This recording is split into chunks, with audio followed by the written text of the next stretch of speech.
유튜브 친구들 안녕. 네, 안녕하십니까. 저는 부산중앙고등학교 3학년 2반 박민준이라고 합니다. 방금 전에 회전운동에 관해서 설명을 줬었던 이제 오인혁 학생분, 오인혁 학생의 뒤를 이어서 이제 케플러 업칙에 관해서 설명을 드리려고 합니다. 우선 케플러 업칙은 이제 물리2에서도 나오는 개념이며 물리2에서는 굉장히 간단하게 이제 증명을 하고 있습니다.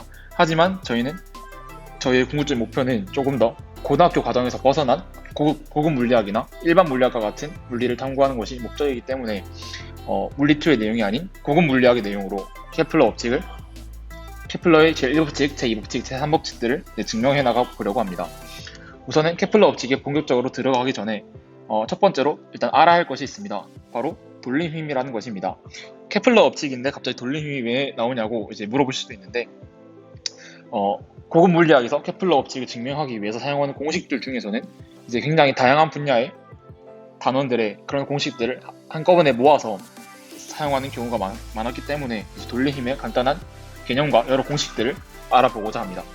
우선 돌림힘은 굉장히 간단합니다. 말 그대로 어떤 물체를 돌리는 데 필요한 힘이죠. 그리고 이 돌림힘은 이제 두 벡터의 곱으로 나타낼 수가 있는데 첫 번째로 이제 물체의 힘을 가하는 위치입니다. 그리고 가하는 힘의 크기 F, 즉 위치와 힘의 두 벡터의 곱으로 나타낼 수가 있는 것이죠. 그리고 다시 이 돌림힘은 회전 관성이라는 I와 각 가속도라는 알파의 곱으로 나타낼 수 있습니다. 그리고 이 회전 가속도는 아마 여러분께서 생각하실 텐데 우선은 여기 나사가 있다고 칩시다. 그리고 이 나사를 조이는 기구가 이렇게 있습니다. 그러면은 이제 이 돌림의 힘을 받는 이 나사를 저희는 강체라고 부를 것입니다. 이제 이 강체의 운동 에너지를 한번 구해보는 공식을 통해서 이 I가 무엇인지에 대해서 좀 알아보도록 하겠습니다. 이 강체의 운동 에너지는 이제 K라고 칩시다. 그럼 이 K가 이 나사는 이제 여러 가지 원자들로 이루어져 있겠죠. 그래서 각 원자들마다 그 각각 하나하나의 운동 에너지를 전부 다 더해주는 방식으로 이제 이 강체 운동 에너지를 구할 것입니다. 그래서 시그마 i는 1부터 n까지, n은 당연히 이 강체 원자의 전체 개수겠죠. 그래서 2분의 1 mivy 제곱 이 운동 에너지의 총합이 될 것입니다. 운동 에너지 기본 공식이 2분의 1 mv 제곱일 거니까요. 2분을 앞에 빼주고, 그리고 아까 오인혁 학생께서 설명해 주셨던 이제 v는 r 오메가를 사용해서 다시 변환시켜 줄 것입니다.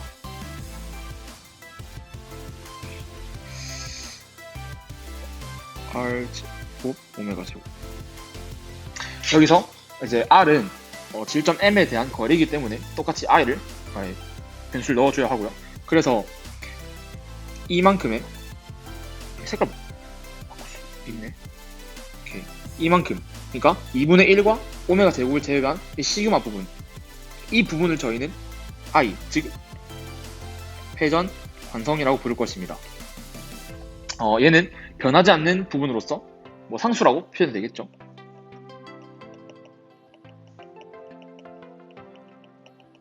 자, 어쨌든 이 i는 다시 밖으로 빼는 썼으면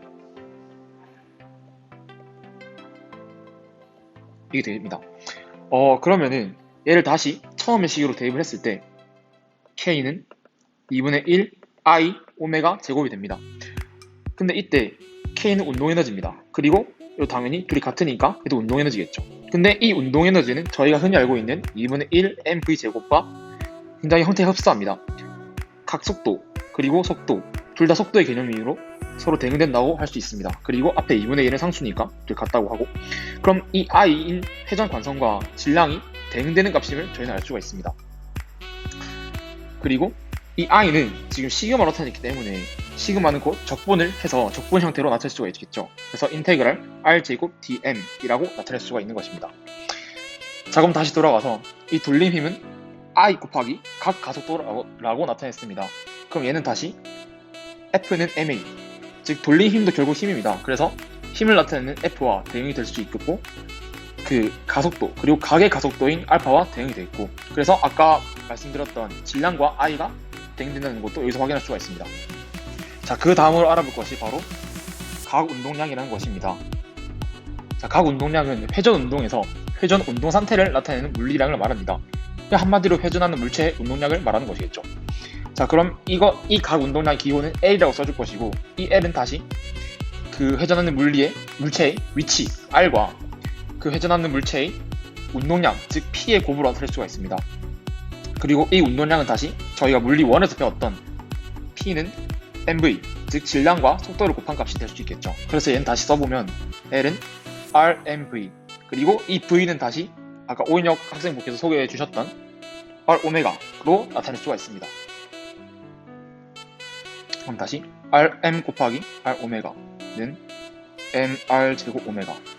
여기서 다시 아까 제가 회전 관성을 인테그랄 r 제곱 dm으로 나타냈고, 얘를 다시 시그마 i는 1부터 n까지 mi ri n 제곱이라고 나타냈습니다. 그럼 여기서 여기 보이는 mr 제곱이 i와 결국에는 같다는 것을 알 수가 있습니다. 그래서 얘는 다시 회전 관성 곱하기 오메가, 즉 i 오메가로 각 운동량을 나타낼 수가 있는 것이죠. 자, 이제 케플러 법칙을 설명하기 위한 기본 베이스 정도는 어느 정도 끝났다고 볼 수가 있습니다. 조금 더 본격적으로 이제 케플러 법칙을 설명을 해보자면, 이 각 운동량에 대해서 조금 더 알아야 합니다. 각 운동량의 시간 변화율을 일단 보여줄 건데, 이 시간 변화율은 당연히 미분의 개념일 것입니다. 왜냐하면 변화율이니까요. 그럼 시간에 대해서 이 각 운동량의 변화율을 구해줄 것이므로 이제 이 L을 T에 대해서 미분을 해줄 것입니다. 그러면은 dt분의 dl은 dt분의 아까 저희 구했던 i 오메가 d i 오메가가 될 것입니다. 그리고 아까 말씀드렸듯이 i는 변하지 않는 값, 즉 상수 취급을 해줄 수가 있겠죠. 그러면은 i만 밖으로 빼내주고 dt분의 d 오메가. 근데 여기서 이 dt분의 d 오메가가 의미하는 값을 저희는 알 수 있습니다. 아까 제가 말씀드렸듯이 미분은 변화율의 개념이라고 했습니다. 그러면 이 오메가는 결국 각의 속도지만 어쨌든 속도의 개념입니다. 그리고 이 속도를 t에 대해서, 즉 시간에 대해서 미분한 값, 즉 이 속도를 t에 대한 변화율로 나타낸 값은 저희는 이 값을 가속도라고 부릅니다. 뭐 미적분을 배운 친구들이나 수투를 배운 친구들이면 다 알겠지만 속도를 미분하면 가속도가 나옵니다. 그래서 이 값은 아까 저희가 약간 잠깐 나왔던 각 가속도, 즉 알파 값으로 바뀔 수가 있는 것이죠. 그래서 얘는 회전 관성 곱하기 각 가속도가 됩니다. 자, 그리고 이거를 왜 했냐면 이 IR은 아까 위에서 보셨듯이 돌림 힘과 같습니다. 그러면은 I 곱하기 각 가속도는 위치 곱하기 힘으로 나타낼 수가 있는 것이죠. 얘를 다시 그대로 나타내주면 그러면은 dt분의 dl은 i알파는 rf라고 쓸 수가 있습니다. 저희는 일단 얘만 쓸 거고 dt분의 dl은 rf라고 써봅시다. 그러면 이때 힘 F가 이제 저희 다시 행성의 개념으로 들어가서 이제 회전운동하는 개념으로 들어가서 이게 태양이라고 치고 이게 지구라고 치면 이 힘이 만약에 중심력의 개념이라 치면 이 R과 이 힘이 작용하는 방향, 즉 이 두 벡터가 같은 방향이 됩니다. 이 R과 이 힘이 작용하는 방향이, 이 방향이 서로 같은 방향, 즉 나란한 방향이 되므로 이 두 벡터의 값의 곱은 0이 될 것입니다. 만약에 이 힘이 중심력이라면, 그러니까 이 힘이 만약 중심력이라면 얘와 얘의 벡터의 방향이 같으므로 둘의 곱은 항상 0이 될 것입니다. 이 말은 각 운동량이 시간에 대한 변화율이 항상 일정하다는 것이죠. 이거를 각 운동량 보존 법칙이라고 합니다. 글씨. 오케이, 됐다. 다시 한개 더 만들고. 자, 이제 본격적으로 케플러 법칙에 대해서 소개해드리도록 하겠습니다. 우선 케플러 법칙의 간단한 배경을 소개해드리자면, 케플러에서 쓴 티코 브라헤가 평생 동안 관측해 놓은 자료를 이용해서 행성 궤도를 알아내려고 굉장히 노력했으나 일단 처음엔 역부족이었습니다. 그 후에 케플러는 행성의 공전 궤도면은 반드시 중심을 지나야만 한다는 사실을 깨닫고 그 후로부터 10년 후 행성의 타원형의 궤도를 그린다는 것을 알아냈죠. 그래서 그 유명한 케플러의 3법칙, 제1법칙은 타원 궤도의 법칙, 그리고 제2법칙은 일정 면적의 법칙, 그리고 제3법칙은 조화의 법칙이라는 것이 탄생하게 됩니다. 우선 케플러의 제1법칙은 간단하게 타원 궤도의 법칙인데 내용 자체는 굉장히 간단합니다. 모든 행성은 이제 중심별을 초점으로 타원 궤도를 그리면서 회전을 한다는 것이죠. 저희 태양계만 봐도 그렇습니다. 태양을 중심으로 지구가 완벽한 원이 아니라 이심률을 가지고, 즉 원이 어느 정도 찌그러진 정도를 가지고 타원을 그리면서 공전을 합니다. 이게 바로 케플러의 제1법칙입니다.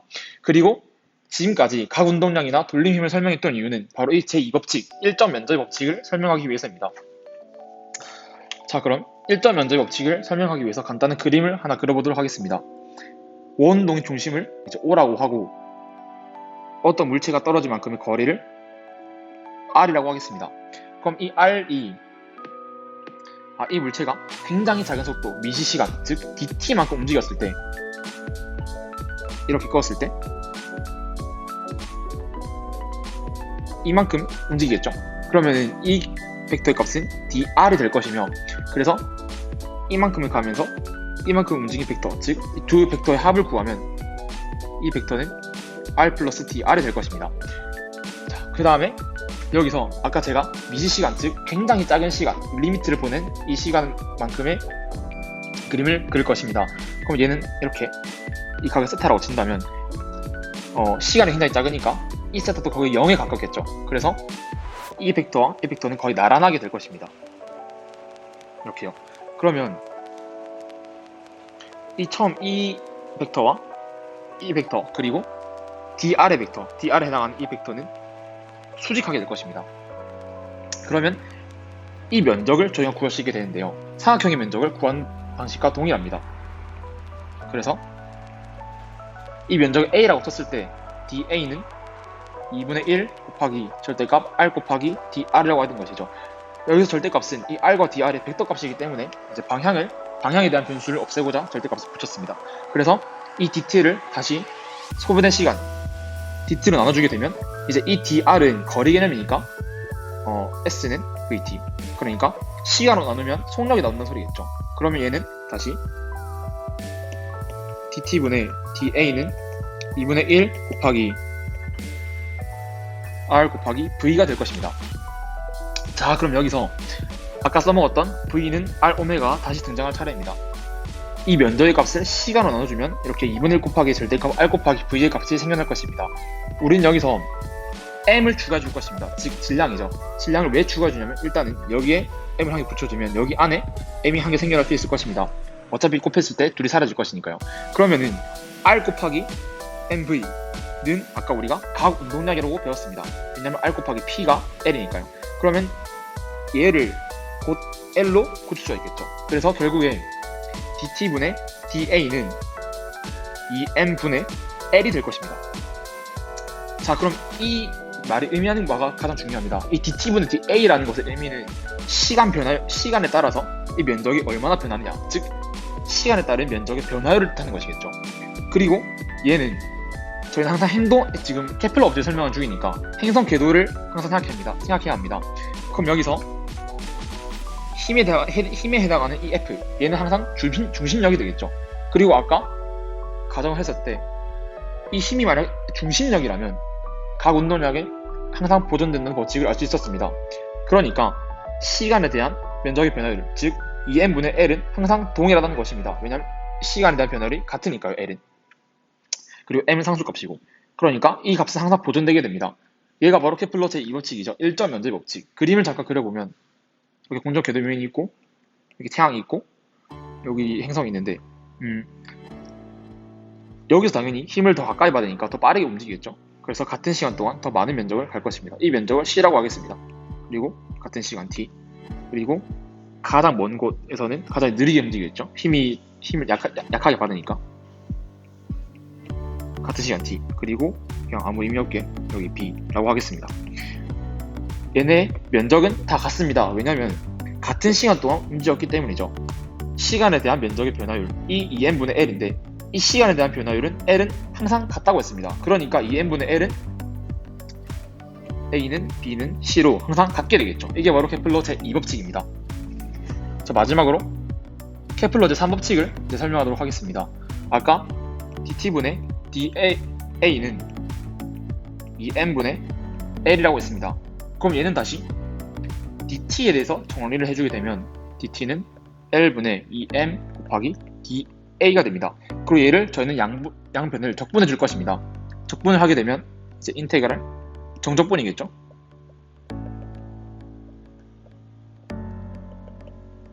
왜 갑자기 이제 이 것들이 다 다르냐고 생각할 수 있는데 생각해보면 굉장히 간단합니다. 이 t는 공전 궤도의 주기를 뜻하는 것으로 항상 행성 궤도면을 생각해보면 얘를 한 바퀴 도는데 걸리는 시간이 바로 t입니다. 그리고 이 면적은 저희는 지금 면적을 구하는 공식을 나타냈습니다. 그러니까 이 면적을 그냥 미지수라고 두고 0부터 그러니까 어느 걸 기준으로 잡든 여기서 0부터 그냥 어디까지 즉 이 면적을 그냥 a라고 나타낼 뿐입니다. 아무 뜻이 없겠죠. 그래서 이렇게 나타낼 수 있는 것입니다. 그럼 여기서 얘를 그냥 그대로 풀어내면 t는 L분의 2m 파이 ab가 될 것입니다. 갑자기 ab가 어디서 나왔냐 할 수도 있는데 이 a와 b는 각각 장반지름 그리고 b는 단반지름이라고 쓸 수 있습니다.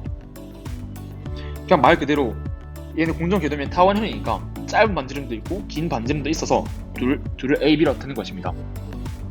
그래서 여기서는 이제 궤도 방정식이라게 나타나는데 궤도 방정식은 굉장히 복잡하고 일단은 저희 수준을 아득히 넘어섰기 때문에 그냥 궤도 방정식에 대입을 해서 계산을 하면은 t제곱은 gm 분의 4파이 제곱 a 세제곱이 됩니다. 그리고 여기서 가장 얻을 수 있는 아주 아름다운 공식이 있습니다. 이렇게까지는 전부 상수이기 때문에 그냥 날려본다고 치면 t제곱과 긴 반지름 세제곱은 항상 비례한다는 것을 저희는 알 수가 있는 것이죠. 얘가 바로 케플러 제3법칙입니다. 행성의 공전 주기는 항상 그 행성의 공전 궤도면에 긴 반지름의 세제곱과 비례한다가 바로 케플러 제3법칙입니다. 물투 내용만 알아도 이제 케플러 제1법칙, 제2법칙, 제3법칙은 정말 그냥 아주 간단하게 증명할 수가 있습니다. 하지만 이 차이가 뭐냐면 물투에서는 이제 이 3법칙을 바로 만류법칙, 즉 중력법칙으로 이제 그냥 그대로 중력법칙에다가 값만 대입해서 아까 알았던 V는 R, 오메가라든가 얘를 오메가를 주기로 바꾼 식이라든가 그걸 그대로 대입하면 그냥 바로 이 식이 나옵니다. 하지만 고급 물리학을 통해서는 이 중력법칙을 저희가 유도할 수가 있는 것이죠. 이런 면에서 고급 물리학과 물리2는 이제 차이가 있다고 말씀드리는 것입니다. 여기서 잠깐 조금 더 부연 설명을 하자면 물투에선 중력법칙을 안다는 전제하에 간단한 공식 몇 개와 여러 값들만을 대입하기만 하면 3법칙의 증명은 쉽게 끝납니다. 하지만 고급 물리학을 통해서라면 만유인력 법칙을 모르더라도 증명해낼 수 있으며 이 증명 과정을 통해 얻어낸 공식들로 중력법칙까지 증명해낼 수 있다는 점에서 큰 차이가 있습니다.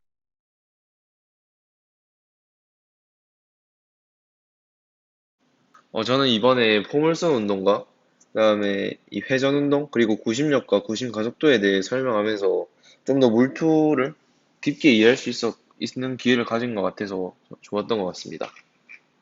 근데 저도 이번 기회를 통해서 물리2에 한정되었던 그런 교과 내용을 벗어나서 이제 고급 물리학을 토대로 물리2에서 배웠던 내용을 똑같이 이제 배워보니까 굉장히 뜻깊고 무엇보다 수학의 미분과 적분을 약간 새롭게 배워본 느낌이어서 굉장히 뜻깊었던 것 같습니다. 엄청 신기했고 재밌던 시간이었던 것 같습니다.